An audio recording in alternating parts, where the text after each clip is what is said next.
सीता सहचरी जी महान भक्ता, जब जाती थी तो एक सामान लेने तो एक दुकानदार गलत दृष्टि से, रानी थी, पहले रानी थी तो कोई साधारण थोड़ी, अनुपम रूप, और फिर अब भजन में लगी थी तो और रूप प्रकाशित, तो गलत दृष्टि करता। वो अपनी दृष्टि से देख कर सब जीव हैं, अलग अलग चिंतन। एक दिन पीपा जी कहीं गए हुए थे और संत मंडली आ गई और कुछ था नहीं पवाने के लिए। सीता सहचरी जी ने सोचा आप क्या करें, तो उनको याद आया कि वो जो बनिया था वो गलत दृष्टि से देखता था। गई उसके पास और कहा आप हमारी तरफ आकर्षण की दृष्टि से देखते थे, आपका गलत विचार हमें लगा। तो पहले तो घबराया, तो कहा नहीं मैं इसलिए पूछ रही हूँ कि अगर हमारे पास संत आए हैं और आप संतों के लिए भोजन की व्यवस्था कर देंगे तो आपकी जो इच्छा होगी वो मैं राजी हो जाऊंगी। अब तो वो घी चीनी सब सामान दे दिया, गई पकवान बनाया और अच्छे से संतों को पवाया।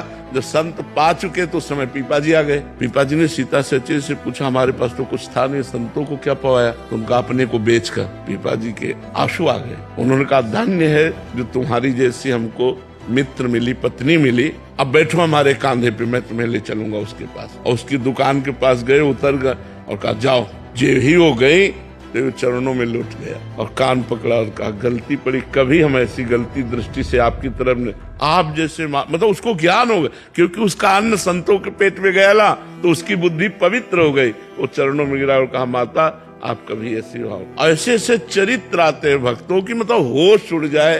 वो भक्तों को जितना प्यार किया संतों ने उतना भगवान को भी नहीं किया।